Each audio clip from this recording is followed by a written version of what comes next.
America can never be welcomed here in South Africa, in the African continent, because we know when they come here, they are coming to check what more can we steal and finish off this continent. We were so happy when the Russian foreign minister came. He was at home here. This is home.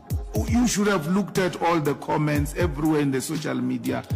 Our people were so happy to have a Russian foreign minister here. We are happy that they saw it befitting to respect us and to come to us as a way of saying we respect you and we want to give you some form of an explanation as to what is really happening. I don't know, like from what I've heard, I guess annoyance that they feel like Black Africans come to the country and they're given preferential treatment because there's this sort of belief that, you know, we work harder and we do this and but therefore we're like the good model minority. Yeah. Which in turn makes them look bad. Yeah. And that even though, I mean, the FDA and the ADOS lot, they say that they can distinguish who's Black American and who's African. And I can't. They say that there's like so many different, like, you know, you can easily distinguish and all that, which I think is a whole load of cap. There may be some truths to it. Like at the end of the day, we know how white supremacy works, right? Yeah. And it does absolutely get off on causing division. That's how it's always been. And it's just unfortunate that people are actually buying into it, but they're mad at the wrong people. I just feel like the energy is completely misdirected. And like, even if those differences are there, 'cause I'm going to give them the benefit of doubt and say that there's some element of truth to that. Who is responsible for that? We need more honesty about the misinformation that's been put towards both of us, because when we've had this discussion multiple times, it's not often we get Black American honesty about the negative stereotypes they have. I say it, we say it, but they're like, no, we were open arms and welcoming. There was definitely negative stereotypes of immigrant Blacks perpetuated by Black Americans. So you can say that you're welcoming, but were you?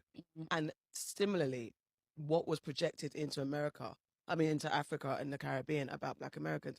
Just be really honest about the propaganda that happened, and then we can get to honest dialogue. The self-proclaimed, oppressed, and persecuted white South Africans have fled South Africa, claiming white genocide and white persecution. Utter nonsense. There is no white genocide. There is no white persecution. What there is white accountability. And some white people in South Africa do not want to be held accountable for what the system that has benefited them for decades, if not centuries.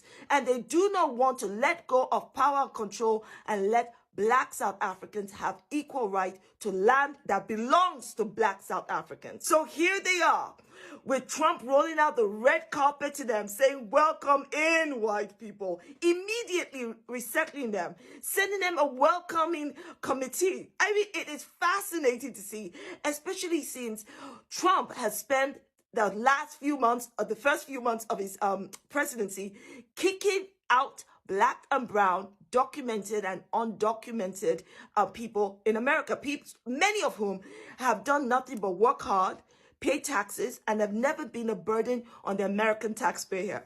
But here Trump is using American taxpayers' money to fly in white South Africans. What's the difference, you say?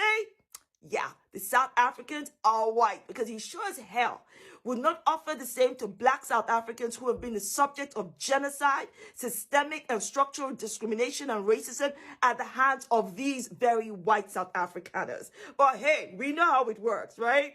This is all about white supremacy. We don't want them in Africa. Yes, let them go. Colonizers, no one did here. Pack up your bags and go. We don't want them in Africa. Yes, let them go. Colonizers, no one did here. Pack up your bags and go. We don't want them in Africa. What is going on with Africans between African Americans? None of your business. In other words, Black folk business is Black folk business. To make it simpler, don't worry about the drama happening in a certain community that you're not a part of. We as Black people, especially Afro-Americans, have been addressing the diaspora wars happening within our community, and that's for us to mitigate. And even if you're just genuinely curious, you asking that question is lighting a fire that we're already trying to extinguish. There are white people in the United Kingdom who don't care for white people in the United States. Inquire about that. There are people in France that don't like the way people in Canada speak French. Inquire inquire about that. Across the world in different diasporas, there are many differences that groups have that stem from misunderstandings, but that's for those groups to figure out. And contrary to popular belief, there are a lot of Africans that don't have a problem with African Americans and vice versa, so don't generalize. And that's coming from an African American who's actually been to Africa, hence the shirt. So if it's not your community, don't worry about it. Africans do not like Black Americans. So this is a fact. No, it's an opinion, and a very asinine one at that. Because Africa is a continent with 54 countries and over 1.2 billion people. A statement such as Africans don't like African Americans is a very ludicrous statement because one, is perpetuating this narrative that there is beef and animosity between Africans and African Americans. And two, what that is doing is it's generalizing an entire continent based off of the actions of a couple of African hairdressers who live in America.